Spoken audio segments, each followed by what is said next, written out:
So what neighborhood is home to Toronto's very first baseball stadium, as well as is home to one of the most famous streets in all of Canada? Well, stick around on another great neighborhood you need to know to find out.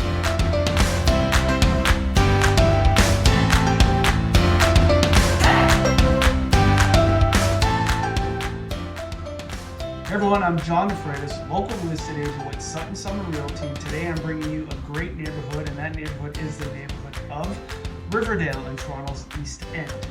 Now, before I tell you more about the details, I'll take a second and ask you, if you enjoy these videos, please consider liking them, giving them a thumbs up, and subscribing. Hit the notification bell because it'll keep you completely up to date on all my content, and I put out content every week, various types of content. I hope you will find it interesting. If you do, please go ahead and do me a favor and click on those. All right, now, one quick tidbit that I'm going to save to the very end of this video is a very gruesome fact about the history in the area, and you're going to want to stick around to find out what that means. Now, let's talk about the location. So, Riverdale is located in the East End. It's just to the east of the Don Valley. It borders the Don Valley River to the west, Danforth to the north. It borders Jones Avenue to the east, and it goes right down past Eastern Avenue, right down to the lake south end. Now, let me tell you a little bit about the history of the area. So, in the late 1800s, there were predominant British settlers who had generous land grants along the shores and the Don River, and they created homesteads along the valley there. And they invited their extended families, and they decided to become residents.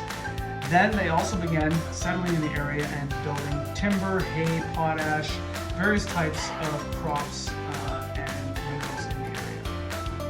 In the 1800s, further industry opened up in South Riverdale and Leslieville, and the rise of paint, glue, oil factories, metal processing plants, tanneries, and brickyards started popping up. In the 20s and 30s, these industries created a continued spoilage along the Don area, and it was becoming a dump. And it was consisting of marginalized individuals that were camping there, criminals that would spend time there in this bog area. By the 1950s, the pollution in the area was inescapable, and basically the area residents and politicians would lead a march, a long one in fact, to revitalize the Don. The post-war era period also brought a lot of immigration to the areas. The Greeks, the Chinese, Indians, Italians, and African immigrants settled in the Riverdale area, creating great pockets of vibrancy and difference. So I mentioned the very first baseball stadium was in Riverdale. Well, that stadium was located in the southeast corner of Broadview and Queen. It was called Sunlight Park. It was named after Sunlight Soap Factory, and that was located within view of the stadium at the current location of the BMW dealership. Today, as you walk, the neighborhood is filled with coffee shops, galleries, studios, independent retail, and that helps make this East End neighborhood feel distinctly different from some of its West End counterparts. To the south area is the studio district, where many movies are filmed. It helps generate millions of annual revenue into the Toronto economy. Located within Riverdale is one of the most famous streets in Canada that I had mentioned, and that of course is Degrassi Street, made famous of course by the Canadian drama series with the same name, and producing one of the country's most well-known stars, this guy. Those who love the area do so because it's got beautiful neighborhood streets, it's quiet, it's much less busy than other neighborhoods to the west end. There are two distinct different pockets. You've got Riverdale North and Riverdale South. Both have their own feels. Riverdale North comprises of more larger homes, and Riverdale South much more modest homes.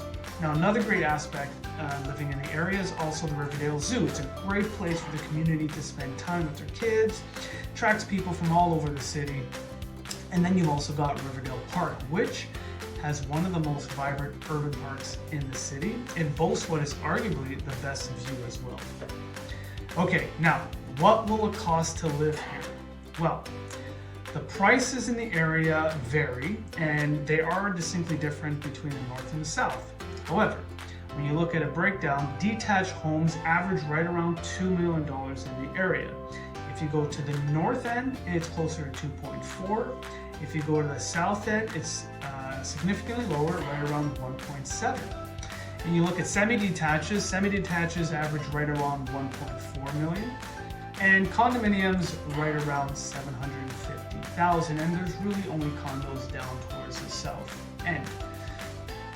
Now, I mentioned at the onset of this video that there was a gruesome little bit of history to the past of the area. Well, that bit of information is related to the Don Jail.